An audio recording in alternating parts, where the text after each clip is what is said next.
बिस्मिल्लाहिर्रहमानिर्रहीम रब्बिश्रह ली सदरी वयस्सिर ली अमरी वाहलुल उक़दतम मिन लिसानी यफ़क़हू क़ौली रब्बी यस्सिर वला तुअस्सिर वतम्मिम बिल खैर।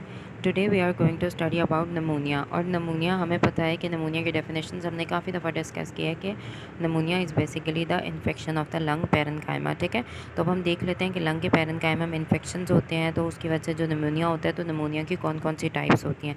तो सबसे पहले हम कहते हैं कि नमूनिया में इन्फेक्शन होता है लंग पेरेन्काइमा का, वो इन्फेक्शन वायरस की वजह से भी हो सकता है।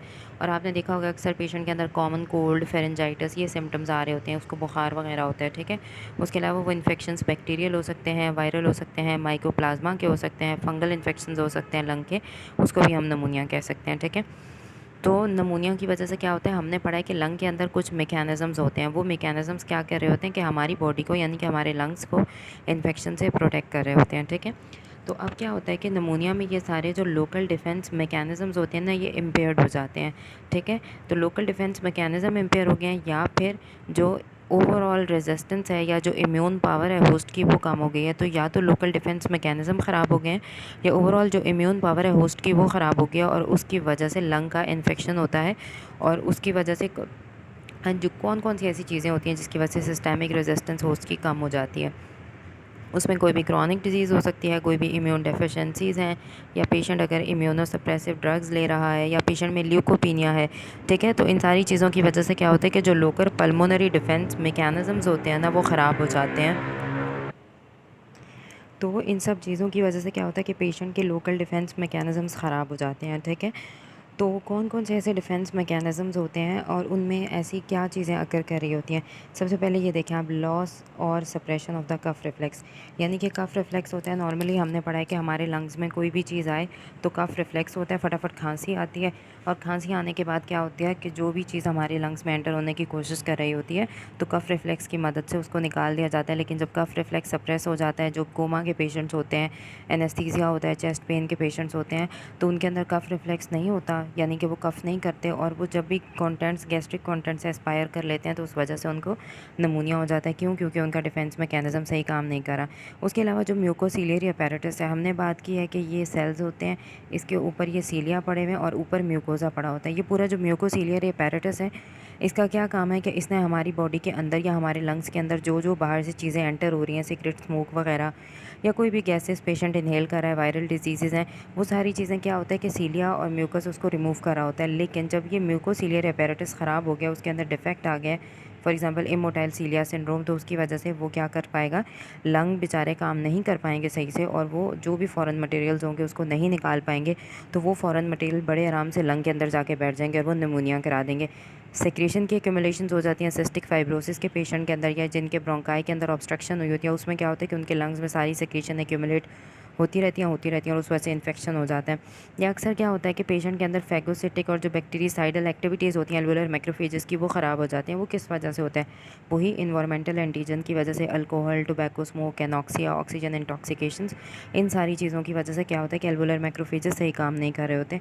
या अक्सर केसेस में क्या होता है कि पल्मोनरी कंजेशन हो रही होती है, या एडिमा चल रहा होता है, यानी कि लंग्स के अंदर फ्लूइड भरता जा रहा है, और पल्मोनरी कंजेशन चल रही है। और हमें पता है कि जब लंग्स के अंदर फ्लूइड भरता जाता है तो it is nidus for the infections. ठीक है, जहाँ पे जितना ज़्यादा फ्लूइड होता है, it is nidus for the infection, तो इन्फेक्शन के चांसेस बढ़ जाते हैं। ठीक है, तो बेसिकली अब ये निमोनिया हो किस वजह से रहा है? निमोनिया इस वजह से हो रहा है डिफेक्ट इन इनेट इम्यूनिटी, यानी कि जो पेशेंट के अंदर या जो हमारी बॉडी के अंदर इनेट इम्यूनिटी होती है, उसका कोई डिफेक्ट आ गया है। न्यूट्रोफिल सही से काम नहीं कर पा रहे, कॉम्प्लीमेंट सही से काम नहीं कर पा रहे, जो हमारे हेमोरल इम्यून रिस्पॉन्स है, यानी कि एंटीबॉडीज़ सही से नहीं बन पा रही। तो उसकी वजह से क्या होता है कि ना एंटीबॉडीज़ काम कर रही है, ना सेल मीडिएटेड इम्यूनिटी काम कर रही है। तो पायोजेनिक बैक्टीरिया के लिए बड़ा आसान होता है, वो हमारे लंग्स को अटैक करते हैं और इन्फेक्शन करा देते हैं। अक्सर MYD88 जीन के अंदर म्यूटेशंस आती हैं, तो उसकी वजह से, म्यूटेशन की वजह से क्या होता है कि पेशेंट के अंदर NF के बीटा का एक पाथवे होता है, बस ये ख़राब हो जाता है, और उसकी वजह से क्या होता है कि पेशेंट में डिस्ट्रक्टिव बैक्टीरियल नमूनियाज आते हैं। यानी कि उस जीन के अंदर म्यूटेशन आ गई तो NF के बीटा पाथवे एक्टिवेट नहीं होता। NF के बीटा पाथवे का काम क्या था कि इसने जो भी बैक्टीरिया या माइक्रोब थी उसकी किलिंग करानी थी, तो ये काम नहीं करेगा, तो डिस्ट्रक्टिव बैक्टीरियल नमूनियाज हो जाएंगे, जो कि न्यूमोकॉकस की वजह से हैं। उसके अलावा सेल मीडिएटेड इम्यूनिटी भी पेशेंट की ख़राब हो जाती है, वो किसी भी वजह से हो सकती है, रीज़न कोई भी हो सकती है, कंजेनिटल या एक्वायर्ड। उसकी वजह से क्या होता है कि ऐसे इन्फेक्शंस होते हैं, और वो इन्फेक्शन कैसे इन्फेक्शंस होते हैं? Infection due to intracellular microbes, यानी कि ऐसे माइक्रोब जो कि सेल के अंदर जाके बैठ जाते हैं। तो इन पेशेंट्स के अंदर जब ये डेफिशिएंसीज़ होती हैं इनेट इम्यूनिटी की या सेल मीडिएटेड इम्यूनिटी की, और हमें पता है कि सेल मीडिएटेड इम्यूनिटी नाम से ही आपको पता चल रहा है कि वो क्या करती है, वो इंट्रा सेलुलर जो भी सेल के अंदर जाके ऑर्गेनिज्म बैठ जाते हैं ना, सेल मीडिएटेड इम्यूनिटी उनको डिस्ट्रॉय करती है। तो जब सेल मीडिएटेड इम्यूनिटी वीक होगी तो उसकी वजह से इंट्रा सेलुलर माइक्रोब के इन्फेक्शन के चांसेस बढ़ जाएंगे। और इंट्रा सेलुलर माइक्रोब कौन कौन से होते हैं? माइकोबैक्टीरिया होता है, हर्पीस वायरस होता है, उसके अलावा फंगस भी होता है, न्यूमोसिस्टिस जेरोविसाई। और नमूनिया किन किन केसेस में अकर कर होता है? फॉर एग्जांपल जो ज़्यादातर बैक्टीरियल नमूनियाज़ होते हैं उसके जो ऑर्गेनिज्म होते हैं वो इन्हेलेशन के थ्रू यानी कि रेस्पिरेटरी ट्रैक के थ्रू जा रहे होते हैं। उसके अलावा अक्सर ऐसा होता है कि लंग्स के अंदर जो बैक्टीरियाज़ वगैरह होते हैं वो बॉडी के, फॉर एग्जांपल बॉडी के किसी और पार्ट में इन्फेक्शन था, वहाँ बैक्टीरिया पड़े हुए थे, वहाँ से बैक्टीरिया ट्रांसमिट होकर कहाँ आ जाएंगे?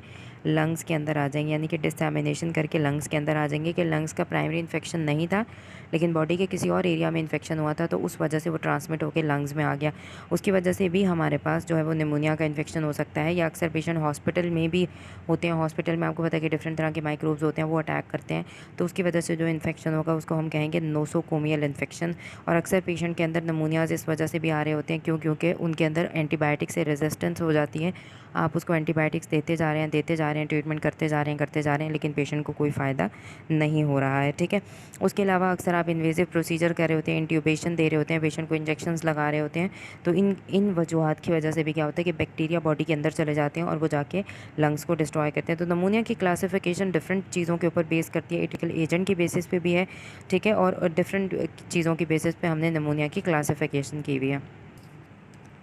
अब ये देख लीजिए आपके पास नमूनिया की क्लासिफिकेशन, इसमें कम्युनिटी एक्वायर्ड निमोनिया का सबसे कॉमन कॉज है स्ट्रेप्टोकोकस नमूनिया है। उसके बाद एच इन्फ्लुएंजा, मोरेक्सिला कैटारलिस, स्टैफ ऑरियस, लीजनेला न्यूमोफिला और एंटीरोबैक्टीरिया वगैरह, क्लेमिडिया, कोक्सिएला वायरसेस भी होते हैं। आपने चीज़ें देख लेनी है। हेल्थ केयर में सबसे ज़्यादा जो हेल्थ केयर एसोसिएटेड नमूनिया है वो स्टैफ ऑरियस की वजह से होता है, जो मेथिसिलिन सेंसिटिव है या मेथिसिलिन रेजिस्टेंट स्टैफ ऑरियस की वजह से भी हो सकता है। सूडोमोनाज और स्ट्रेप नमूनिया है, ये कराते हैं health care associated नमूनिया। Hospital acquired नमूनिया ज़्यादातर ग्राम नेगेटिव रॉड्स जो गट के बैक्टीरिया होते हैं उनकी वजह से होता है, एंटीरोबैक्टीरिया की वजह से होता है, सूडोमोनास की वजह से हो रहा होता है, उसके अलावा स्टैफ ऑरियस की वजह से होता है। ठीक है। एस्पायरेशन नमूनिया किसकी वजह से होता है? क्योंकि एस्पायरेशन में क्या होता है कि पेशेंट ने एस्पायर कर लिया गैस्ट्रिक कंटेंट, तो गैस्ट्रिक कंटेंट की एस्पायरेशन की वजह से जो नमूनिया होता है, तो क्या ख्याल है उसमें एन एरोबिक ओरल फ्लोरा जाएगा, तो उसमें कौन कौन से होते हैं? बैक्टीरियोइड्स, प्रोविटेला, फस्कोबैक्टीरियम, पेप्टोस्ट्रेप्टोकोकस और भी उसके अलावा एरोबिक बैक्टीरियाज भी हो सकते हैं। ठीक है। क्रॉनिक नमूनिया जो काफ़ी टाइम से चला आ रहा है वो नोकार्डिया और एक्टिनोमाइसिस की वजह से होता है, और उसके अलावा ग्रैनुलोमेटस भी होता है। क्रॉनिक नमूनिया जो माइकोबैक्टीरियम टीबी की वजह से, एटिपिकल माइकोबैक्टीरिया की वजह से, हिस्टोप्लाज्मा कोक्सीडायोडीज़ या ब्लास्टोमाइसिस, ये फंगस वगैरह की वजह से हो रहा होता है। ठीक है। उसके अलावा नेक्रोटाइजिंग नमूनिया जिसमें निक्रोसिस चल रहा होता है, लंग की एब्सेस बन जाती है, वो एनाएरोब्स, ऑब्वियसली एनाएरोब्स आपको पता है कि वो निक्रोसिस कराने में सबसे माहिर होते हैं। ठीक है। तो एनाएरोब्स की वजह से नेक्रोटाइजिंग नमूनिया हो सकता है, और उसके अलावा स्टैफ ऑरियस, क्लेब्सिएला, स्ट्रेप पायोजेनिस की वजह से भी हो सकता है। निमोनिया इन इम्यूनो कॉम्प्रोमाइज्ड होस्ट में भी नमूनिया हो सकता है, यानी कि जिनके इम्यून सिस्टम सही से काम नहीं कर पा रहा, तो उनमें क्या होता है कि अपॉर्चुनिस्टिक इन्फेक्शंस होते हैं, यानी कि नॉर्मली जो चीज़ें इन्फेक्शन नहीं करा रही होती इनके अंदर वो भी इन्फेक्शन कराती हैं, जैसे cytomegalovirus, pneumocystis jirovecii pneumonia, mycobacterium avium intercellular complex, aspergillosis, candidiasis वगैरह। ठीक है।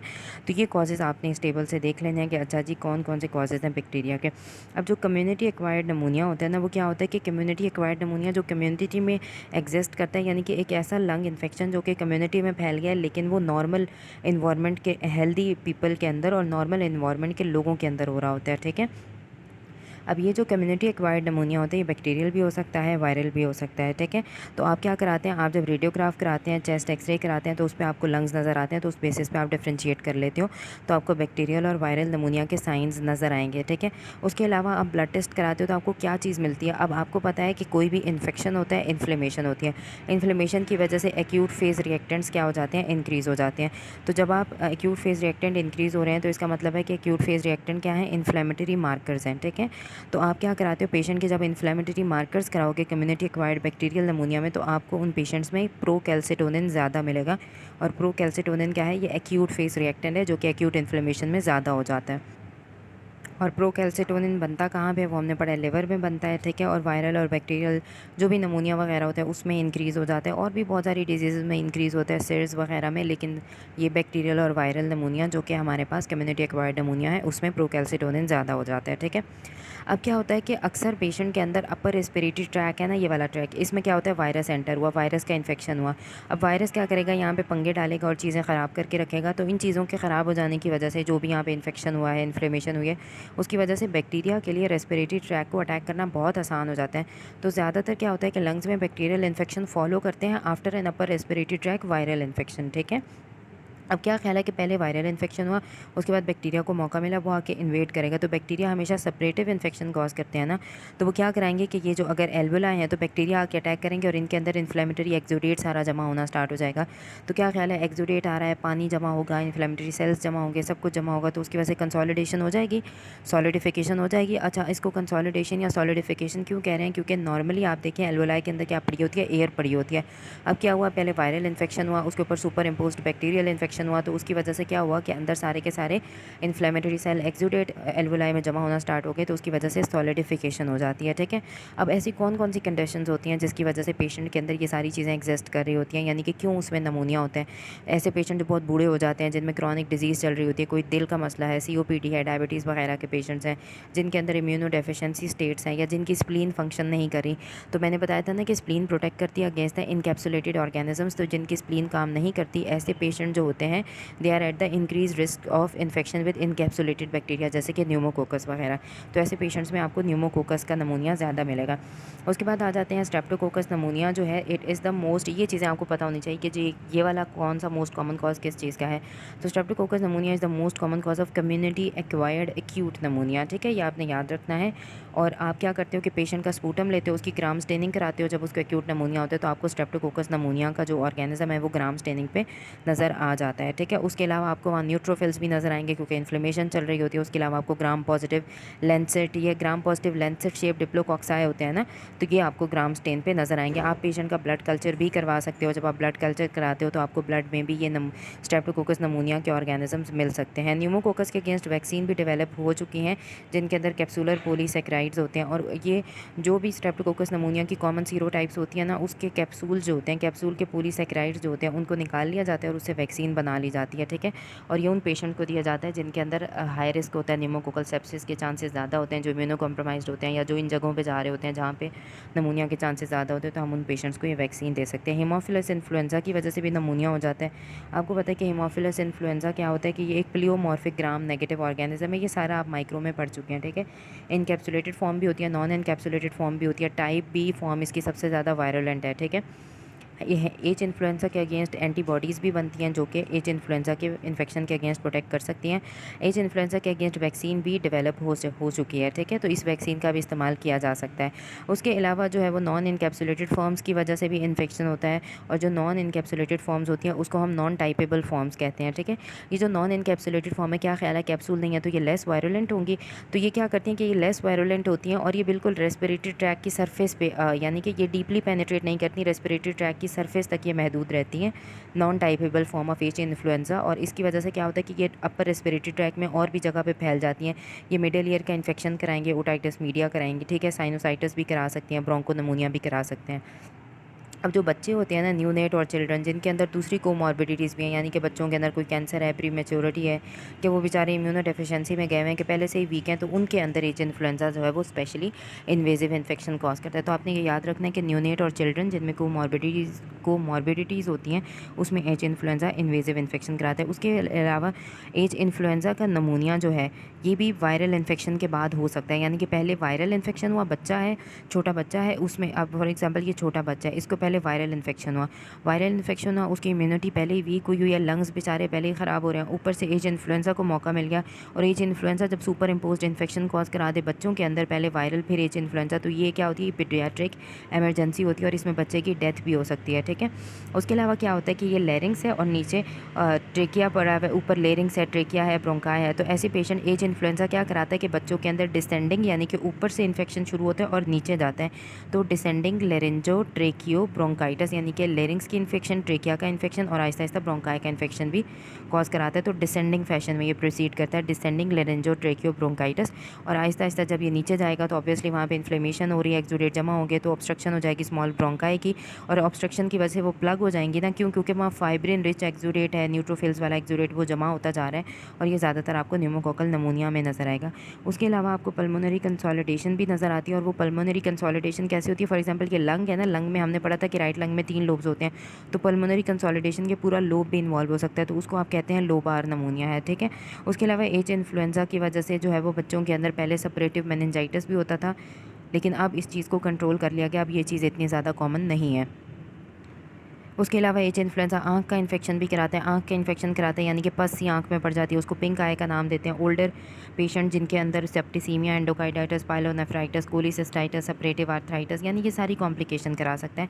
H influenza is most common cause of bacterial cause of acute exacerbation of COPD, ये आपने याद रखनी है। Most common cause of acute exacerbation of COPD की सबसे फर्स्ट कॉज क्या है? फर्स्ट कॉज एच इन्फ्लुएंजा है, और सेकेंड कॉज क्या है एक्यूट एग्जैसर्बेशन ऑफ COPD की? मोरक्जिला कैटारालिस है, और मोरक्जिला की वजह से इन्फेक्शन एल्डरली पेशेंट्स में होता है, और ये सेकंड मोस्ट कॉमन कॉज है, ये आपने याद रखनी है, ठीक है। और उसके अलावा 3 ऑर्गेनिजम्स होते हैं जो ओटाइटिस मीडिया बच्चों में कराते हैं, उसमें से एक स्ट्रेप नमूनिया है, एक एच इन्फ्लुएंजा है, SHM बच्चा समझो सहम जाता है, SHM सहम जाता है, यानी कि स्ट्रेप नमूनिया, एच इन्फ्लुएंजा और मोरक्जिला कैटारालिस, ये तीनों बच्चों के अंदर ओटाइटिस मीडिया कराते हैं। उसके अलावा स्टैफ ऑरियस हमें पता है कि ये भी बैक्टीरिया है, और ये सेकेंडरी बैक्टीरियल नमूनिया कराता है चिल्ड्रन में। सेकेंडरी का मतलब क्या है कि बच्चे में पहले वायरल इन्फेक्शन होगा, उसके बाद ये बैक्टीरिया इन्फेक्ट करेगा, ठीक है। तो इसकी वजह से हम इसको कहते हैं कि सेकेंडरी बैक्टीरियल नमूनिया बच्चों में कराता है स्टैफ ऑरियस, और ये हेल्दी एडल्ट्स में भी कराता है। फॉर एग्जांपल आपको पता है बच्चों में वायरल इन्फेक्शन कौन कौन से होते हैं? मीज़ल्स चल रहा होता है, ठीक है, तो मीज़ल्स के बाद इन्फ्लुएंजा वायरस चल रहा होता है, उसके बाद ये स्टैफ ऑरियस अटैक कर देता है। और अक्सर जब स्टैफ ऑरियस को प्रॉपरली ट्रीट ना किया जाए, ये लंग एब्सेस करा सकता है, एम्पाइमा करा सकता है, वहाँ पस की फॉर्मेशन करा सकते हैं, और ज़्यादातर जो IV ड्रग यूज़र्स होते हैं उनके अंदर स्टैफ ऑरियस के फैलने के चांसेस ज़्यादा होते हैं। नेक्स्ट हम देख लेते हैं क्लेब्सिएला नमूनिया है। क्लेब्सिएला नमूनिया जो है ये most frequent cause of gram negative, ये सबसे frequent gram negative bacterial pneumonia की जब भी आप बात करेंगे उसमें मोस्ट फ्रीक्वेंट कॉज क्लेब्सिएला होगी, ठीक है, ये बात आपने याद रखनी है। ये ज़्यादातर क्लेब्सिएला का जो इन्फेक्शन होता है ये मेल नरिश्ड पेशेंट में होता है, जो क्रॉनिक अल्कोहलिक होते हैं, थिन लीन से होते हैं, उन लोगों में होता है। और इनके अंदर जो इन पेशेंट का स्पूटम होता है ना, ब्लड टिन जाता है, यानी कि उनका स्पूटम जो निकलता है आप देखते हो उस पर ब्लड सा पड़ा हुआ होता है। और क्यों ब्लड आता है? क्यों? क्योंकि ये जो क्लेब्सिएला होता है ना, ये क्या करता है कि ये बहुत ज़्यादा ना थिक सी कैप्सूलर पॉलीसैकेराइड की सेक्रेशन करवाता है, ठीक है। इसकी विस्कट सी पॉलीसैकेराइड होती है, और ये एक्सपेक्टोरेटिंग स्पूटम यानी कि थिक सा स्पूटम बनाता है, और जब पेशेंट खांसी करता है ना तो उसके अंदर ब्लड भी आता है। तो ये एक करेक्टरिस्टिक साइन है क्लेब्सिएला नमूनिया के पेशेंट का। उसके बाद सुडोमोनास जो है ये मोस्ट कॉमन कॉज है हॉस्पिटल एक्वायर्ड इन्फेक्शन, सुडोमोनास के अंदर होता है, और ये ज़्यादातर किन पेशेंट में होता है? सिस्टिक फाइब्रोसिस और इम्यूनो कॉम्प्रोमाइज पेशेंट के अंदर, जिनके अंदर न्यूट्रोपेनिया है, तो सुडोमोनास को मौका मिल जाता है, और वो पेशेंट अगर हॉस्पिटल में एडमिट है तो सुडोमोनास से इन्फेक्शन होगा। और सुडोमोनास का सेप्टिसीमिया अगर हो जाए तो ये बहुत फुलमिनेंट डिजीज़ होती है, पेशेंट की डेथ भी हो सकती है। अब लीजनेला न्यूमोफिला आप पढ़ चुके हो, ये भी माइक्रो में, ये कहाँ पे होता है कि इसकी वजह से पॉन्टैक्ट फीवर होता है जो अपर रेस्पिरेटरी ट्रैक का इन्फेक्शन है, लेकिन ये सेल्फ लिमिटेड होता है। उसके अलावा ये जो लीजनेला न्यूमोफिला ये आर्टिफिशियल एक्वाटिक इन्वायरमेंट में जो वाटर कूलिंग सिस्टम्स होते हैं उनके अंदर ये फ्लरिश करता है, ठीक है। और ये ट्रांसमिट कैसे होता है कि जब कोई भी ये जो एरोसोल बन जाता है, यानी कि हवा में ये जो पार्टिकल्स होते हैं इनको जब पेशेंट इनहेल करता है, उसको एस्पायर करता है, या कंटेमिनेटेड पानी उसने पी लिया तो उसकी वजह से लीजनेला जो है वो लंग के अंदर जाके डिजीज़ कॉज करा सकता है, ठीक है। उसके अलावा लीजनेला का आप डायग्नोसिस कैसे बना सकते हो? आप DNA लेते हो और पॉलीमरेज चेन रिएक्शन करा सकते हो। उसके अलावा आप यूरिन में, ये बात आपने याद रखनी है, लीजनेला का एंटीजन आप किस में डिटेक्ट कर सकते हो? आप यूरिन में लीजनेला का एंटीजन डिटेक्ट कर सकते हो। और गोल्ड स्टैंडर्ड क्या चीज़ है? Culture remains the gold standard. Gold standard यानी कि जो बिल्कुल आपको स्पेसिफिक डायग्नोसिस देगा वो कल्चर होगा, लेकिन इसको 3 से 5 दिन लगते हैं। तो आप पेशेंट के यूरिन में एंटीजन टेस्ट करा सकते हो, या आप PCR करा सकते हो, और आप पेशेंट में लीजनेला डिटेक्ट कर सकते हो। अब ये देख लें यहाँ पे ब्रोंको नमूनिया है, मैंने बताया था ब्रोंको नमूनिया, देखो छोटे छोटे पैचेस की फॉर्म में पड़ा हुआ, यानी कि जहाँ जहाँ छोटी छोटी ब्रोंकाएँ हैं वहाँ वहाँ नमूनिया, और ये लोबार नमूनिया, इसमें पूरे लोब को इन्वॉल्व किया हुआ है। माइकोप्लाज्मा नमूनिया बच्चों में, यंग एडल्ट्स में होता है, और ये जो जो लोग तंग जगहों पे रहते हैं ना, जैसे स्कूल, मिलिट्री कैंप्स या जेल वगैरह में रहते हैं, वहाँ आपको पता है बड़ी तंग तंग सी जगह होती है, तो उसमें माइकोप्लाज्मा के चांसेस अकर करने के ज़्यादा होती है। ये देखिए ब्रोंको नमूनिया कितना अच्छा आपको नजर आ रहा है, देखिए ब्रोंका इन्वॉल्व है, ये देखें, ठीक है। तो ये ब्रोंको नमूनिया है, यहाँ पे ब्रोंकाई के लेवल पे आपको कंसोलिडेशन नज़र आ रही है। अब मॉर्फोलॉजी देख लेते हैं कि बैक्टीरियल नमूनिया में आपको 2 पैटर्न्स नज़र आते हैं। मैंने बताया है कि लोब्यूलर, जिसमें पूरा लोब लोब्यूल्स इन्वॉल्व होती हैं। लोब्यूल्स का मतलब क्या है कि जो छोटी छोटी ब्रोंकाई होती हैं 3 से 5 मिलकर लोब्यूल बनाती हैं, तो या तो लोब्यूलर नमूनिया हो सकता है या लोबार नमूनिया हो सकता है, जिसमें पूरा लोब इन्वॉल्व होता है और इसमें पैची सी कंसोलिडेशन होती है लंग की, ठीक है, यानी कि पैचेस की फॉर्म में कंसोलिडेशन होती है। यहाँ पे देख लें आपको कितना अच्छा नज़र आ रहा है, ये पूरा लोबार नमूनिया और इसमें ग्रे हेपेटाइजेशन हुई है, यानी कि यहाँ फाइब्रोसिस का जब लेवल होता है ना, तो वो जगह जो होती है ना लंग की, वो ग्रे हो जाती है, तो यहाँ पे हुई है ग्रे हेपेटाइजेशन। उसके अलावा जो आप देखते हो कि पहले छोटे-छोटे पैटर्न्स होते हैं ना नमूनिया में, छोटी-छोटी कंसोलिडेशन से ये मिल मिला के एक बड़ी कंसोलिडेशन भी बना सकती हैं, यानी कि फिर आगे जाके ये कॉन्फ्लुएंट भी हो सकती हैं। तो ऐसा नहीं है कि जी एक लोब्यूलर नमूनिया है या जो आप कह रहे हो ब्रोंको नमूनिया, वो कभी लोबार नमूनिया में कन्वर्ट नहीं हो सकता है, क्योंकि छोटी-छोटी जब कॉन्फ्लुएंट हो जाएँगी तो वो लोबार कंसोलिडेशन भी बना देंगी, ठीक है। जो मोस्ट इम्पॉर्टेंट चीज़ है वो आपने क्या करना है कि आपने पॉजिटिव ऑर्गेनिज्म को आइडेंटिफाई करना है और देखना है कि डिजीज़ किस हद तक पहुँच चुकी है। अब जो लोबार नमूनिया, लोब का नमूनिया, उसकी 4 स्टेजेस आपने याद रखनी है। पहली स्टेज होती है कंजेशन की स्टेज, दूसरी रेड हेपेटाइजेशन, तीसरी ग्रे हेपेटाइजेशन और चौथी होती है रेजोल्यूशन। अब जो पहली स्टेज है कंजेशन की, इसमें क्या होता है कि इसमें सारी समझें कि इन्फ्लेमेशन शुरू हुई है, सारे के सारे सेल्स आएंगे, फ्लूइड आएगा, तो क्या होगा कि लंग हैवी सा हो जाएगा क्योंकि पानी है, बॉगी सा रेड सा हो जाएगा, ठीक है, क्योंकि वेजोडाइलेशन होती है इन्फ्लेमेशन में, तो वेस्कुलर एनगॉर्जमेंट हो जाएगी, एल्वोलाई जो होती हैं उनके अंदर सारा फ्लूइड जमा होना स्टार्ट हो जाएगा, एडिमा स्टार्ट हो जाएगा, इन्फ्लेमेटरी सेल्स सारे आना स्टार्ट हो जाएंगे, ठीक है, तो ये सारी चीज़ें जमा होना स्टार्ट हो जाती हैं। अगला स्टेप क्या होता है? पहला स्टेप हो गया कंजेशन हो गया, अगला स्टेप होता है रेड हेपेटाइजेशन। इसमें क्या होता है कि इसमें एक्सुडेट जो है वो और ज़्यादा बढ़ना, प्रोटीन आना स्टार्ट हो गए, एक्सुडेट और इंक्रीज़ होना स्टार्ट हो गया और इसमें अब आरबीसीज भी नज़र आना स्टार्ट हो जाते हैं, ठीक है, तो इसमें आरबीसी भी आ जाते हैं और उसके अलावा फाइब्रिन भी एल्वुलर स्पेसेस में जमा होना स्टार्ट हो जाता है, ठीक है, तो ये सारी चीज़ें जमा होना स्टार्ट हो जाएंगी। तो जब आरबीसी, फाइब्रिन और ये चीज़ें जमा होंगी तो इसको आप कहेंगे रेड हेपेटाइजेशन। और रेड हेपेटाइजेशन में आपको ग्रॉस एग्जामिनेशन पे लंग कैसा नज़र आता है? आपको रेड सा फर्म सा नज़र आएगा, क्योंकि अब आहिस्ता आहिस्ता फाइब्रिन भी आना स्टार्ट हो गया, तो अब बॉगी सा नहीं होगा, अब रेड और फर्म सा आ जाएगा, ठीक है, और इसकी लिवर लाइक कंसिस्टेंसी, जैसे लिवर की कंसिस्टेंसी नहीं होती थोड़ी हार्ड सी, इसकी कंसिस्टेंसी वैसे हो जाती है, इसलिए तो इसको हम नाम दे रहे हैं हेपेटाइजेशन के, लाइक द लिवर। उसके बाद ग्रे हेपेटाइजेशन, नाम से पता चल रहा है कि अब रेड चीज़ ग्रे में कन्वर्ट हो गई है, यानी कि जो आरबीसीज थे उनकी टूट फूट स्टार्ट हो गई है और अब क्या हो गया, आहिस्ता आहिस्ता फाइब्रिनस एक्सुडेट, यानी आहिस्ता आहिस्ता फाइबर जमा होना स्टार्ट हो गया, तो उसकी वजह से उसका कलर कैसा होना स्टार्ट हो गया, कलर चेंज हो गया, ग्रे ब्राउन सा कलर हो गया। फाइनल स्टेज होती है रेजोल्यूशन। इसमें क्या होता है कि जो सारा अंदर फ्लूइड और सेल्स वगैरह थे वो रिजॉल्व हो जाते हैं और उसकी वजह से क्या होता है, मैक्रोफेजेस क्या करते हैं कि जो भी एंड पे गंद बला बचता है उस सारे को खाना स्टार्ट कर देते हैं। अब इस लेवल पे फाइब्रोब्लास्ट स्टिमुलेट होते हैं। रेजोल्यूशन, मैंने बताया कि इन्फ्लेमेशन का एंड रिजल्ट हमेशा होती है फाइब्रोसिस, उसमें रेजोल्यूशन होती है, रेजोल्यूशन फाइब्रोसिस को कहते हैं, ठीक है, तो अब एंड रिजल्ट होता है फाइब्रोसिस, उसमें फाइब्रोब्लास्ट स्टिमुलेट होते हैं। वो क्या करते हैं कि वो सारे जो सेमी सॉलिड डेब्रिस पड़ा है, ग्रैनुलर फ्लूइड वगैरह पड़ा है, उसको मैक्रोफेजेस खाना स्टार्ट कर देंगे, फाइब्रोब्लास्ट स्टिमुलेट होंगे और वो फाइब्रस टिश्यू बनाना स्टार्ट कर देंगे और वहाँ फाइबर की फॉर्मेशन हो जाएगी और इसको हम कहते हैं रेजोल्यूशन। अक्सर क्या होता है कि जब ये नमूनिया इतना ज़्यादा लंग में चल रहा हो, तो यहाँ पे साथ प्लूरा पड़ी हुई है ना, तो अक्सर क्या होता है कि इस सारे इन्फेक्शन क्या करता है कि प्लूरा के अंदर भी ये प्लूरस फाइब्रिनस रिएक्शन को स्टिमुलेट कर देता है और प्लूरा में भी फाइबर्स बनना स्टार्ट हो जाती है इन्फ्लेमेशन की वजह से, और इसको हम कहते हैं कि लंग सरफेस की इन्फ्लेमेशन हो गई है और इसको हम क्या नाम देते हैं, प्लूराइटिस का नाम देंगे, ठीक है, और प्लूराइटिस भी आहिस्ता आहिस्ता पेशेंट में रिजॉल्व कर सकती है। उसके अलावा अक्सर क्या होता है कि ये जो प्लूराइटिस होती है पेशेंट की, इसमें ऑर्गेनाइजेशन भी हो सकती है। अक्सर जो पेशेंट में प्लूराइटिस होती है जब ये ऑर्गेनाइज होगी तो उसकी वजह से क्या होगा कि बिल्कुल फाइब्रस थिकनिंग हो जाएगी और परमानेंट एडिशंस बन जाएगी, यानी कि प्लूरा परमानेंटली लंग के साथ एडहेयर हो जाएगा। उसके अलावा क्या होता है कि जो ब्रोंको नमूनिया होता है उसमें भी आपको पता है कंसोलिडेटेड एरियाज़ बन जाएंगे सेपरेटिव इन्फ्लेमेशन के, ठीक है। उसके अलावा ये जो इन्फ्लेमेशन होती है वो मल्टी लोबार भी हो सकती है, बायलैटरल भी हो सकती है और ये ज़्यादातर बेजल होती है, नीचे होती है। क्यों? क्योंकि आपको पता है फ्लूइड ग्रेविटी की वजह से नीचे जमा होना स्टार्ट हो जाता है, ठीक है। उसके अलावा क्या चल रहा होता है पेशेंट में, यहाँ पे देखें कि ग्रैनुलर ग्रे से येलो कलर के मार्जिन्स हो जाते हैं और हिस्टोलॉजिकली यहाँ पे आपको क्या नज़र आएगा, न्यूट्रोफिल रिच एक्सुडेट होगा ब्रोंकाई, ब्रोंक्यूल्स और एल्वोलाई के अंदर आपको पड़ा हुआ येलो सा फाइब्रिनस एक्सुडेट सा आपको नज़र आएगा। अब नमूनिया की कॉम्प्लिकेशंस क्या क्या हो सकती हैं, उससे पहले आप ये डायग्राम देख लें। ये देखें यहाँ पे कितने ज़्यादा इन्फ्लेमेटरी सेल्स पड़े हुए हैं, इसका मतलब है कि ये क्या हो रही है, ये कंजेशन का लेवल है। इसमें देखें कि आहिस्ता आहिस्ता फाइबर बनना स्टार्ट हुई है, ठीक है, तो ये ग्रे हेपेटाइजेशन है, आहिस्ता आहिस्ता रेड हेपेटाइजेशन वास्कुलराइजेशन है, ठीक है। और ये देखें, ये है रेजोल्यूशन। रेजोल्यूशन में देखिए फाइब्रोमिक्सॉइड स्ट्रोमा बन गया है, यानी कि फाइबर्स की फॉर्मेशन हो गया, तो ये स्टेज है रेजोल्यूशन की।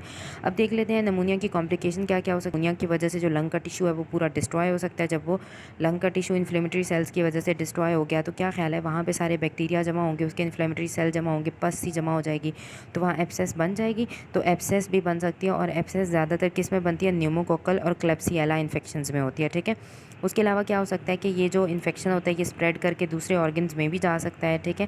अक्सर ये प्लूरल कैविटी में चला जाता है, यानी कि लंग से निकला और लंग से निकल के इस प्लूरल कैविटी में चला जाता है। और इंट्रा प्लूरल फाइब्रो सेपरेटिव, यानी कि फाइबर्स भी बनी हुई होंगी और सेल्स भी पड़े होंगे, फाइब्रो सेपरेटिव रिएक्शन बना लेगा, और इस रिएक्शन को हम क्या नाम देते हैं, एम्पाईमा का नाम देंगे, ठीक है। उसके अलावा क्या हो सकता है कि ये जो लंग्स में बैक्टीरिया पड़ा हुआ है ये ब्लड वेसल्स के ज़रिए फैल के जाएगा और बैक्टीरियमिक डिस्टेमिनेशन हो जाएगी, हार्ट वॉल्स में चला जाएगा, पेरिकार्डियम में चला जाएगा, ब्रेन में, किडनी में, स्प्लीन में, जॉइंट में, और वहाँ पे एब्सेसिस करा देगा, एंडोकार्डाइटिस करा देगा, मेनिंजाइटिस करा देगा और सेपरेटिव आर्थराइटिस करा देगा, ठीक है। अब आपको क्लिनिकल फीचर्स क्या क्या मिलते हैं। जो कम्युनिटी एक्वायर्ड बैक्टीरियल नमूनिया है उसका जो सबसे इंपॉर्टेंट मैनिफेस्टेशन है वो क्या होती है कि पेशेंट के अंदर अब्रप्ट ऑनसेट, अचानक से पेशेंट आएगा, उसको बहुत ज़्यादा फीवर होगा, शेकिंग, चिल्स होंगी, यानी कि बहुत ज़्यादा उसको झटके लग रहे होंगे, उसको ना ऐसे कपकपी आ रही होगी, कफ हो रही होगी, खांसी आ रही होगी। उसके अलावा पेशेंट जो है वो म्यूकोपरुलेंट स्पूटम की प्रोडक्शन करा होगा, यानी कि बहुत थिक सा स्पूटम होगा। और ओकेजनली कभी कभी ऐसा होता है कि पेशेंट के अंदर हेमोप्टाइसिस होगी, यानी कि जब वो खांसी करेगा ना तो उसमें खून आएगा, ठीक है। उसके अलावा मैंने बताया है कि जब अगर इन्फ्लेमेशन प्लूरा तक स्प्रेड कर जाए तो उसकी वजह से पेशेंट में प्लूरेटिक चेस्ट पेन भी हो सकता है। और प्लूरेटिक चेस्ट पेन के अलावा पेशेंट के अंदर प्लूरल फ्रिक्शन रब भी हो सकता है, यानी कि आहिस्ता आहिस्ता क्या हो रहा है कि पेशेंट के अंदर जैसे जैसे मतलब लंग से प्लूरा में जा रहा है तो वहाँ पे प्लूरेटिक चेस्ट पेन और प्लूरेटिक फ्रिक्शन रब भी हो सकता है, ठीक है। उसके अलावा जब आप एक्सरे कराते हो तो आपको एक्सरे के ऊपर पूरा का पूरा लोब जो है वो रेडियो ओपेक भी नज़र आ सकता है, ठीक है, और ये लोबार नमूनिया में नज़र आएगा। जबकि अगर ब्रोंको नमूनिया होगा तो जब आप एक्सरे कराते हो तो ब्रोंको नमूनिया पे आपको ऐसे छोटी छोटी फोकल सी ओपेसिटीज़ नज़र आती हैं, ठीक है। आपने ट्रीटमेंट कैसे करना है, पेशेंट को एंटीबायोटिक देनी है, एंटीबायोटिक के 48 से 72 आवर्स के अंदर अंदर पेशेंट के जो क्लिनिकल फीचर्स हैं वो इंप्रूव होना स्टार्ट हो जाते हैं। और अक्सर अगर ट्रीटमेंट ना किया जाए तो पेशेंट के अंदर क्या हो सकता है, कॉम्प्लिकेशन हो सकती है। कॉम्प्लिकेशन की रीज़न क्या है कि अगर पेशेंट में आपने ट्रीटमेंट नहीं किया, या कॉम्प्लिकेशन की एक और रीज़न ये हो सकती है कि पेशेंट के अंदर पहले से कोई डिजीज़ चल रही थी या वो इम्यूनो कॉम्प्रोमाइज़ था। तो कॉम्प्लिकेशन क्या क्या हो सकती है, एम्फीमा, मेनिंजाइटिस, एंडोकार्डाइटिस, पेरिकार्डाइटिस, यानी कि ये सारी चीज़ें हो सकती हैं। और ये ज़्यादातर किस में होती हैं, क्रॉनिक अल्कोहलिज्म के पेशेंट्स में होती हैं, ठीक है। उसके बाद आप देख लेते हैं कम्युनिटी एक्वायर्ड वायरल नमूनिया, यानी कि नाम से आपको पता चल रहा है वायरस की वजह से होगा। Influenza virus type A, type B, respiratory syncytial virus, human metapneumo virus, adeno virus, rhino virus, rubeola, varicella, ठीक है। अब जो वायरस होते हैं ना वो इतना सीवियर इन्फेक्शन नहीं कराते, ये माइल्ड सा रेस्पिरेटरी ट्रैक इन्फेक्शन करा देते हैं, ठीक है।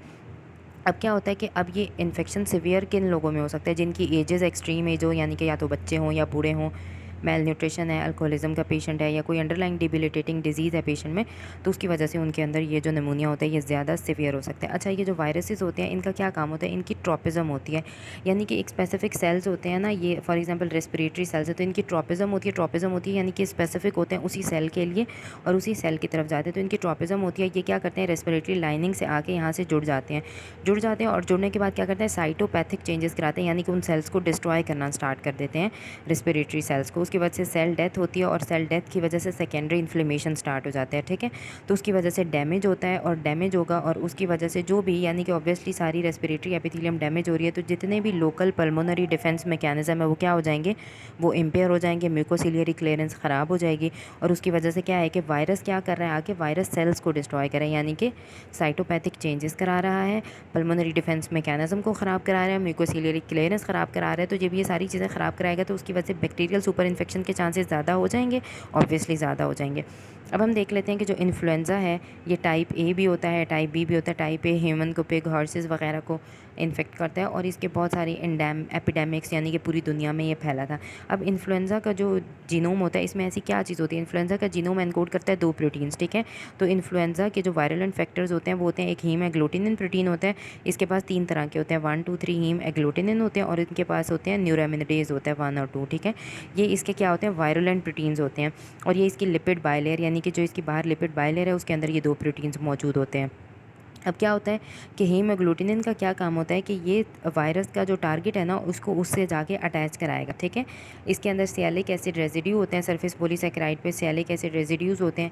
ये क्या कराते हैं कि हीमोग्लूटिनिन उन सियालिक एसिड रेजिड्यू की मदद से क्या करेगा कि जाके वायरस को रेस्पिरेटरी सेल से जोड़ देगा, ठीक है। अब क्या होगा कि जब इसने वायरसेस को रेस्पिरेटरी सेल से जोड़ा तो ये रेस्पिरेटरी सेल के अंदर चला जाएगा और एंडोसोमल वेसिकल्स में जाके वायरस बैठ जाएगा और वहाँ पे जाके क्या करा देगा, एसिडिफिकेशन करा देगा, ठीक है। तो एसिडिफिकेशन हो जाएगी एंडोसोम की। अब जब एसिडिफिकेशन होगी एंडोसोम की तो उसकी वजह से हीमोग्लूटिनिन में कन्फर्मेशनल चेंज आएगा और उस कन्फर्मेशनल चेंज की वजह से क्या हो जाता है कि ये जो वायरस है ये जाके फ्यूज़ करता है रेस्पिरेटरी सेल्स के साथ और उनके अंदर चला जाता है। अब जो न्यूरोइम्यूनिडेज है ये क्या होता है, वायरस के सेल के ऊपर मौजूद होता है। इसका क्या काम होता है कि जब एक दफ़ा इस रेस्पिरेटरी सेल में वायरस डिवाइड हो के अपना काम कर चुके हैं, अब न्यूरोइम्यूनिडेज ने क्या करना है कि जब वो पूरा वायरस का सेल बन चुका है तो उसकी बडिंग करा के और उसको नया सेल बनवा के उस सेल में से उसने निकालना है, ठीक है। तो न्यूली फॉर्म्ड वायरॉन्स को रिलीज़ कराना किसका काम है, न्यूरोइम्यूनिडेज का, और फ्यूजन कराना किसका काम है, हीमोग्लूटिनिन का। अब क्या होता है कि इसके खिलाफ इस हीमोफिलस जो इन्फ्लुएंजा है इसके खिलाफ न्यूट्रलाइजिंग एंटीबॉडीज़ भी वायरल हीमोग्लूटिन और न्यूरोइम्यूनिडेज के खिलाफ, ठीक है। अब जो वायरल जीनोम है उसमें 8 सिंगल स्ट्रैंडेड आरएनएज होते हैं, ठीक है। उसकी वजह से अब देखो इतने ज़्यादा आरएनए हैं तो जो वायरस है उसके पास मौका मिल जाता है तो उसकी डिफरेंट सब टाइप होती हैं, ए बी सी। उसमें से जो टाइप ए होती है ना वो सबसे ज़्यादा जो है वो वायरुलेंट होती है, ठीक है। अब क्या हुआ था कि ऐसा होता है ना कि इन्फ्लुएंज़ा की आप देखें कि ट्रीटमेंट भी आ चुके हैं लेकिन इन्फ्लुएंज़ा अभी भी पेशेंट्स के अंदर इतनी बुरी डिजीज़ कराता है। तो क्या होता है कि आपको पता है कि म्यूटेशन कराएगा, ठीक है। तो इन्फ्लुएंज़ा अपने अंदर म्यूटेशन कराता है, इतना चालाक होता है कि ये म्यूटेशन कराता है जिसकी वजह से इसके एंटीजेनिक एपिटोप चेंज हो जाते हैं, ठीक है। एंटीजेनिक एपिटोप जो कि हीमोग्लूटिनिन और न्यूरोइम्यूनिडेज, हमने कहा है ना कि इसके पैथोजेनिक फीचर्स न्यूरोइम्यूनिडेज और हीमोग्लूटिनिन की वजह से होते हैं। तो न्यूरोइम्यूनिडेज और एग्लूटिनिन के ऊपर, हीमोग्लूटिनिन के ऊपर जो एंटीजेनिक एपिटोप्स होते हैं जब म्यूटेशंस आती हैं वो बदल जाते हैं। तो क्या ख्याल है 8 इसके पास आरएनए हैं, 8 आरएनए कितने सारे जेनेटिक वेरिएंट्स बना देंगे ना। तो ये जो एंटीजेनिक चेंजेस आती हैं ना और इसकी वजह से नए वायरल स्ट्रेन्स बनते हैं, इनको कहते हैं एंटीजेनिक ड्रिफ्ट। यानी कि डिफरेंट तरह की म्यूटेशन कंबाइन होती गई हर दफ़ा नए टाइप का जो है वो इन्फ्लुएंजा वायरस बनता जाएगा। तो हमारे लिए वैक्सीन बनाना और भी मुश्किल हो जाएगा। इसको हम क्या नाम देते हैं, इसको हम नाम देते हैं एंटीजेनिक ड्रिफ्ट का नाम देते हैं, ठीक है। और इसकी वजह से क्या होता है कि पेंडेमिक्स एग्जिस्ट करते हैं, यानी कि एंडेमिक्स एग्जिस्ट करते हैं। पेंडेमिक का मतलब क्या है कि जो पूरी दुनिया में फैल जाते हैं। उसमें क्या होता है कि जो जीन्स हैं, अब इसमें तो हमने कहा था ना कि जीन्स मिक्स हो रही हैं एंटीजेनिक ड्रिफ्ट में, लेकिन क्या होता है कि जीन्स की रिप्लेसमेंट हो जाती है। यानी कि क्या होता है कि फॉर एग्जांपल एनिमल के इन्फ्लुएंजा वायरस, फॉर एग्जांपल एक ह्यूमन का इन्फ्लुएंजा वायरस था, ठीक है, ह्यूमन इन्फ्लुएंजा वायरस, एक है एनिमल का इन्फ्लुएंजा वायरस। क्या होता है कि जो एनिमल इन्फ्लुएंजा वायरस की जीन्स होती हैं वो जाके ह्यूमन इन्फ्लुएंजा वायरस जीन को रिप्लेस कर लेती हैं। जब ये रिप्लेस करती हैं तो क्या ख्याल है कि उसमें म्यूटेशन नहीं आई, रिप्लेसमेंट हो गई, यानी कि बिल्कुल अब एनिमल की जीन ह्यूमन इन्फ्लुएंजा वायरस में आ गई है। तो इसको हम कहते हैं एंटीजेनिक शिफ्ट, यानी कि पूरा एंटीजन ही बदल गया है। तो एंटीजन बदलने की वजह से ये चीज़ इतनी सिवियर होती है कि इसमें एंटायरली एक नया इन्फ्लुएंजा वायरस बना है और जो नया इन्फ्लुएंजा वायरस बना है उसके खिलाफ हमारे पास कोई वैक्सीन नहीं है, हम पेशेंट की कोई मदद नहीं कर सकते, ठीक है।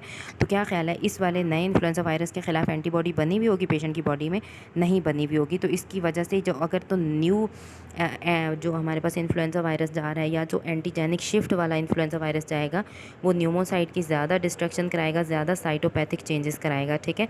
और ये क्या करता है कि न्यूमोसाइट्स के अंदर जाता है, वहाँ पे जाके ये सोडियम चैनल्स को इनहिबिट कर देगा।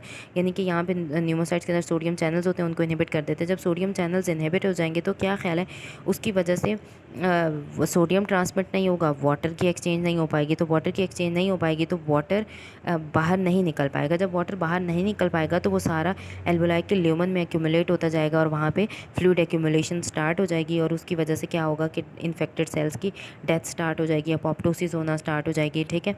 और ये सारे अपोप्टोसिस वगैरह रेजिडेंट मैक्रोफेजेस को स्टिमुलेट करेंगे, उसकी वजह से इन्फ्लेमेटरी मीडिएटर रिलीज़ होंगे, साइटोकाइन रिलीज़ होंगे, कीमोकाइन रिलीज़ होंगे और उसकी वजह से क्या होगा, साइटोकाइन कीमोकाइन रिलीज़ होंगे। वो पल्मोनरी की जो एंडोथीलियल लेयर होती है, पल्मोनरी एंड वेसल्स के अंदर जो एंडोथीलियम पड़ी होती है उसको स्टिमुलेट करेगी। और आपको पता है एंडोथीलियम स्टिमुलेट होती है तो एंडोथीलियम के ऊपर एडिशन मॉलिक्यूल्स एक्सप्रेस होते हैं, वो न्यूट्रोफिल्स को अट्रैक्ट करेगी और फर्दर और ज़्यादा न्यूट्रोफिल्स आएंगे। तो यानी कि इतना ढेरम ढेर इन्फ्लेमेटरी रिस्पॉन्स हो रहा है और वो पूरा inflammatory response sufficient lung injury कराएगा कि उसकी वजह से ARDS हो जाता है, एक्यूट रेस्पिरेटरी डिस्ट्रेस सिंड्रोम, ठीक है। लेकिन ज़्यादातर सीवियर पल्मोनरी डिजीज़ कब होती है कि जब एच इन्फ्लुएंजा के बाद बैक्टीरियल नमोनिया हो जाए, यानी कि पहले एच इन्फ्लुएंजा ने अटैक किया, उसके बाद बैक्टीरिया अटैक करे। और ज़्यादातर जो lethal bacterial pneumonia, super imposed secondary bacterial pneumonia किसकी वजह से होता है? स्टेफ ऑरियस की वजह से होता है। अब क्या है कि इन्फेक्शन का कंट्रोल डिपेंड किस चीज़ पे करता है कि होस्ट मैकेनिज्म कितने अच्छे एक्टिवेट कर रहे हैं, ठीक है। अब क्या होता है कि जो वायरल प्रोडक्ट पेशेंट के अंदर होते हैं वो क्या करते हैं, वो इनेट इम्यून रिस्पॉन्सेज को स्टिमुलेट करते हैं, और उसमें क्या होते हैं, अल्फा और बीटा इंटरफेरॉन स्टिमुलेट हो जाते हैं, ठीक है। इनकी वजह से MX1 जीन स्टिमुलेट होती है, MX1 जीन स्टिमुलेट होती है, वो नेचुरल किलर सेल्स को स्टिमुलेट करती है, साइटोटॉक्सिक टी सेल्स स्टिमुलेट होते हैं, यानी कि पूरा का पूरा सेलुलर इम्यून रिस्पॉन्स स्टिमुलेट हो रहा है, ठीक है। वायरल प्रोडक्ट्स अगर तो होस्ट का इम्यून रिस्पॉन्स इंटैक्ट है, सही है, तो वायरल प्रोडक्ट क्या करेंगे कि वो सारा का सारा होस्ट इम्यून रिस्पॉन्स को स्टिमुलेट करेंगे, और उसकी वजह से साइटोटॉक्सिक टी सेल स्टिमुलेट होंगे, natural killer T cell stimulate होंगे, और वो क्या करेंगे, सेलुलर इम्यूनिटी क्या करेगी, कोशिश करेगी वायरस को बॉडी से निकालने की, और एंटीजेनिक शिफ्ट जो होती है उसके ख़िलाफ़ एंटीबॉडीज़ पेशेंट के अंदर मौजूद होती हैं। लेकिन जो एंटीजेनिक ड्रिफ्ट होती है पेशेंट के अंदर, एंटीजेनिक शिफ्ट में न्यू इन्फ्लुएंजा वायरस बनते हैं, तो एंटीजेनिक शिफ्ट के अंदर एंटीबॉडीज़ मौजूद नहीं होती, तो एंटीजेनिक शिफ्ट वाले वायरस से ज़्यादा सीवियर इन्फेक्शन कराते हैं। जबकि जो एंटीजेनिक ड्रिफ्ट है उसके ख़िलाफ़ बॉडी एंटीबॉडीज़ बना लेती है उन वायरसेस के ख़िलाफ़, और उसके ख़िलाफ़ जब एंटीबॉडीज़ बन जाएंगी तो पेशेंट जो है वो प्रोटेक्ट हो जाता है इन्फ्लुएंजा वायरस से। अब आप क्या करा सकते हो पेशेंट के अंदर, आप जो भी वायरस वगैरह है डिटेक्ट कराने के लिए आप वायरल जीनोम का DNA एनालिसिस करा सकते हो, ठीक है। अगर तो पेशेंट के अंदर कोमॉर्बिडिटीज़ हैं, diabetes, heart disease, lung disease, immunosuppression, तो उसकी वजह से इन्फेक्शन के सिवियर होने के चांसेस ज़्यादा होते हैं। बहुत सारे ऐसे स्ट्रेन होते हैं इन्फ्लुएंजा के एग्जिस्ट करते हैं। एक है H5N1, वो पूरी दुनिया में स्प्रेड हो गया, और ये ज़्यादातर बर्ड्स और जो डोमेस्टिक और वाइल्ड बर्ड्स होते हैं ना उनके ज़रिए स्टिमुलेट होता है, और उसके अलावा इनकी ह्यूमन टू ह्यूमन ट्रांसमिशन अकर कर रही होती है, जिसकी वजह से पेंडेमिक एग्जिस्ट करता है। उसके अलावा एक और वायरस है ह्यूमन मेटान्यूमो वायरस, ये पैराम्योक्सी वायरस है, ये अपर और लोअर रेस्पिरेटरी ट्रैक का इन्फेक्शन कराएगा। ये किसी भी एज ग्रुप में एग्जिस्ट कर सकता है, लेकिन ये ज़्यादातर यंग चिल्ड्रंस में होता है, ठीक है। इसकी वजह से ब्रोंकोलाइटिस हो सकता है, निमोनिया हो सकता है, और ये ज़्यादातर अर्ली चाइल्डहुड में एग्जिस्ट करता है ये वाला इन्फेक्शन, और ये री इन्फेक्शंस भी करा सकते हैं। आपने इसका डायग्नोसिस कैसे कराना है, आप PCR करा सकते हो, वायरल RNA का ट्रीटमेंट क्या दे सकते हो, सपोर्टिव मेजर्स दे सकते हो, और इसके खिलाफ वैक्सीन भी डेवलप हो चुकी है। ह्यूमन कोरोना वायरस के बारे में आपको पता है कि human corona virus positive sense RNA virus है, ठीक है। और ये क्या होता है, वीकली पैथोजेनिक होता है, माइल्ड सा कोल्ड कराता है, अपर रेस्पिरेटरी ट्रैक इन्फेक्शन कराता है। लेकिन जो हाईली पैथोजेनिक होते हैं वो सिवियर निमोनिया करा सकते हैं, और जो हाईली पैथोजेनिक है वो कौन सा है, SARS-CoV-2, जो कि अभी हमारे पिछले दिनों में 2020 में जो बहुत ज़्यादा 2019 में आया था और एग्जिस्ट किया था, ठीक है। अब ये SARS-CoV-2 क्यों इतना पैथोजेनिक है, ये क्या कराता है कि ये जो पल्मोनरी एपिथेलियल सेल्स हैं, फॉर एग्जांपल ये एल्वोला है, इसके एपिथेलियल सेल्स पड़े हुए हैं, इनके ऊपर होता है ACE2 प्रोटीन, ठीक है। ये क्या करता है, इस ACE2 प्रोटीन के ऊपर जाके जो है वो कोरोना वायरस बाइंड कर जाता है, और उसकी वजह से क्या कराता है कि ये जब उन पल्मोनरी सेल्स से जाके बाइंड करेगा, इसकी ट्रोपिज्म है ना उन सेल्स के लिए, तो ये उन सेल्स को डिस्ट्रॉय करा देगा, ठीक है। उन सेल्स को डिस्ट्रॉय कराएगा तो लंग का फंक्शन इम्पेयर हो जाएगा, पेशेंट के सांस लेने में मसला होगा, और वो सारे मसले मसाइल होंगे। उसके अलावा क्या होता है कि अगर अगेन पेशेंट में कोमॉर्बिड कंडीशंस हैं, साइटोकाइन वगैरह ज़्यादा रिलीज़ हो रहे हैं, कोमॉर्बिडिटीज़ भी हैं, तो पेशेंट लंग इंजरी और एक्यूट रेस्पिरेटरी डिस्ट्रेस सिंड्रोम में जा सकता है। यानी कि जिसमें जितनी ज़्यादा नॉर्मली वायरल इन्फेक्शन इतना सिवियर नहीं होता, लेकिन जो पेशेंट्स में कोमॉर्बिडिटीज़ हैं, या वो बच्चा है, या बहुत बूढ़ा बंदा है, या उसके अंदर कोई डिजीज़ एग्जिस्ट कर रही है, या इम्यून सिस्टम वीक है, तो उसमें वायरल इन्फेक्शन बहुत सिवियर हो सकता है, नॉर्मली नहीं होता। अब जो मॉर्फोलॉजिकल चेंजेस वायरल इन्फेक्शन में होती हैं वो सारी सिमिलर होती हैं।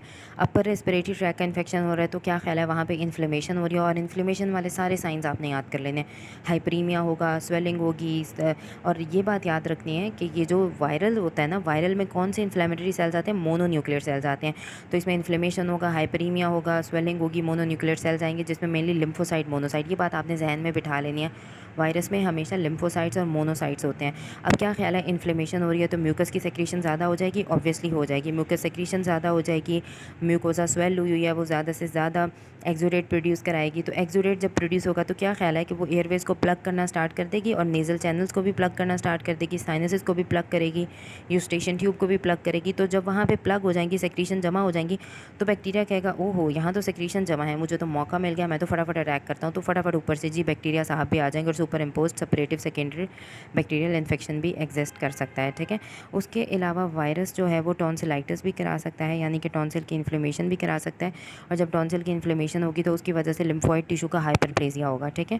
क्योंकि मैंने बताया ना कि वायरस ज़्यादातर लिम्फोसाइट और मोनोसाइट के सेल्स को स्टिमुलेट करता है, तो लिम्फोइड सेल का हाइपरप्लेजिया होगा। वेल्डेयर रिंग होती है टॉन्सिल्स में, एक रिंग होती है लिम्फोइड टिश्यू की, तो इन बच्चों के अंदर आपको टॉन्सिल स्वोलन नज़र आएंगे और उनकी वेल्डेयर रिंग स्वेल हुई होगी। क्यों? क्योंकि उनमें वायरल इन्फेक्शन है। उसके अलावा जो वायरल ट्रेक्यो ब्रोंकाइटिस है, नाम से ही आपको पता चल रहा है ट्रेकिया और ब्रोंकाई की इन्फ्लेमेशन और ब्रोंक्योलाइटिस, तो उसमें क्या होगा कि वोकल कॉर्ड की स्वेलिंग होगी, म्यूकस प्रोडक्शन ज़्यादा होगी। अब क्या ख्याल है, इन्फ्लेमेशन हो रही है तो म्यूकोसिलियरी क्लियरेंस ख़राब हो जाएगी, पेशेंट के लंग सही से काम नहीं कर पाएंगे, सप्रेशन होगी, छोटे छोटे एयरवे प्लग होना स्टार्ट हो जाएंगे। और उसकी वजह से क्या ख्याल है कि जब छोटे छोटे एयरवेज प्लग होना स्टार्ट हो गए हैं तो ब्लॉक हो गए, तो डिस्टल जो एल्वोलाई पड़े हुए हैं उनकी सारी एयर एब्जॉर्ब हो जाएगी। जब एयर एब्जॉर्ब हो जाएगी तो वो कोलैप्स हो जाएंगे, तो उसकी वजह से फोकल लंग एटिलेक्टेसिस भी होगा, ठीक है। उसके अलावा अगर बहुत ज़्यादा टाइम हो गया इन्फ्लेमेशन को तो उसकी वजह से ऑर्गेनाइजेशन होगा, फाइब्रोसिस होगा, ऑब्लिटरेटिव ब्रोंक्योलाइटिस होगा और परमानेंट लंग डैमेज पेशेंट के अंदर एग्जिस्ट कर सकता है। अब पेशेंट में जो लंग इन्वॉल्वमेंट होती है वो पैची भी हो सकती है, पैचेस की फॉर्म में भी हो सकती है, या दोनों लोब्स को भी इन्वॉल्व कर सकती है, ठीक है। अब इसमें जो एरियाज़ होते हैं ना इन्फ्लेमेशन के या नमूनिया के, वो कौन से एरियाज़ होते हैं? वो रेड होते हैं, ब्लू होते हैं, कंजेस्टेड नज़र आते हैं। अगर तो प्लूरा तक इन्फ्लेमेशन चली गई तो प्लूराइटिस होगा, प्लूरल इफ्यूजन्स भी होंगी, लेकिन ये ज़्यादातर वायरल में नहीं होती हैं, ज़्यादातर बैक्टीरियल में होती हैं, ठीक है। और डिपेंड करता है कि सिवेरिटी डिजीज़ की क्या है, उसके बेसिस पे हिस्टोलॉजिकल पैटर्न आपको नज़र आते हैं। ज़्यादातर आपको इंटरस्टिशियल इन्फ्लेमेटरी रिएक्शन नज़र आते हैं और वो कहाँ पर नज़र आते हैं? एल्वोलाई की वॉल्स में नज़र आता है। उसके अलावा एल्वोलाई के सेप्टम में भी इन्फ्लेमेशन चल रही है तो एल्वोलाई के सेप्टम बहुत ज़्यादा वाइड हो जाएंगे, एडिमेशियस हो जाएंगे, और उनके अंदर क्योंकि वायरल है तो मोनो न्यूक्लियर इन्फ्लेमेटरी इन्फिल्ट्रेट मिलेगा, लिम्फोसाइट मिलेंगे, मैक्रोफेजेस मिलेंगे, प्लाज्मा सेल्स भी मिल सकते हैं, न्यूट्रोफिल्स हो सकते हैं, लेकिन इसमें न्यूट्रोफिल्स कम होते हैं। मैंने बताया कि इसमें लिम्फोसाइट मोनोसाइट ज़्यादा होते हैं, न्यूट्रोफिल्स ज़्यादातर किस में होते हैं? वो ज़्यादातर बैक्टीरियल में होते हैं। एल्वोलाई के अंदर हो सकता भी ऐसा है कि एक्सुडेट ना भी हो, लेकिन ज़्यादातर पेशेंट्स के अंदर क्या होता है कि एल्वोलाई के अंदर ही ना प्रोटीनेशियस सा मटेरियल जमा होना स्टार्ट हो जाता है और सेलुलर एक्सुडेट जमा होना स्टार्ट हो जाता है। अब क्या ख्याल है कि जब अंदर एक्सुडेट जमा हो रहा है, प्रोटीनेशियस मटेरियल जमा हो रहा है, तो वो हाईलाइन मेम्ब्रेन बना सकता है, तो अक्सर हाईलाइन मेम्ब्रेन बन के वो एल्वोलाई की वॉल को लाइन करना स्टार्ट कर देती हैं और उसकी वजह से लंग का आर्किटेक्चर जो है वो ख़राब होना स्टार्ट हो जाता है। और ऑब्वियसली आपको पता है कि ये वायरल है तो इस पर सुपर इम्पोज्ड बैक्टीरियल इन्फेक्शन भी एग्जिस्ट कर सकते हैं। अब क्या क्या आपको क्लिनिकल फीचर्स क्या क्या नज़र आएंगे? पेशेंट में सिवियर अपर रेस्पिरेटरी ट्रैक के इन्फेक्शन होंगे, चेस्ट कोल्ड होगा, ठीक है। उसके अलावा पेशेंट में कफ एब्सेंट भी हो सकती है, ठीक है, लेकिन पेशेंट में ज़्यादातर फीवर होगा, हेडेक होगा और मायल्जिया होगा। वो कहेगा कि मेरे ना पट्टों में बहुत ज़्यादा दर्द होता है, एडीमा और एक्सुडेशन हो रही है। जब ऑब्वियसली एल्वोलाई में सारा का सारा एडीमा जमा हो रहा है, एक्सुडेट जमा हो रहा है, तो सांस ले पाएगा पेशेंट? सही से सांस नहीं ले पाएगा, ऑक्सीजन एक्सचेंज इम्पेयर हो जाएगी। ऑक्सीजन एक्सचेंज के इम्पेयर होने की वजह से क्या होगा? वेंटिलेशन परफ्यूजन मिसमैच हो जाएगी। तो वेंटिलेशन परफ्यूजन मिसमैच है, लंग्स के ख़राब होने की वजह से ब्लड में ऑक्सीजन नहीं जा रही, तो पेशेंट में क्या चीज़ होना स्टार्ट हो जाएगी? हाइपोक्सीमिया होना स्टार्ट हो जाएगा, ठीक है। और हाइपोक्सीमिया की वजह से पेशेंट को शॉर्टनेस ऑफ ब्रेथ, डिज्नी और वो सारे सिम्टम्स नज़र आएंगे। इंटरस्टिशियल वायरल नमूनियाज भी हो सकते हैं जिसमें सारा जो इंटरस्टिशियम है वो भी इन्वॉल्व हो सकता है। हेल्थ केयर एसोसिएटेड नमूनियाज क्या होते हैं? हॉस्पिटलाइजेशन, जब पेशेंट हॉस्पिटलाइज्ड होता है तो 2 दिन के अंदर अंदर उसके अंदर हो सकते हैं। और इसमें कौन कौन से ऑर्गेनिजम्स होते हैं? मरसा और सूडोमोनास।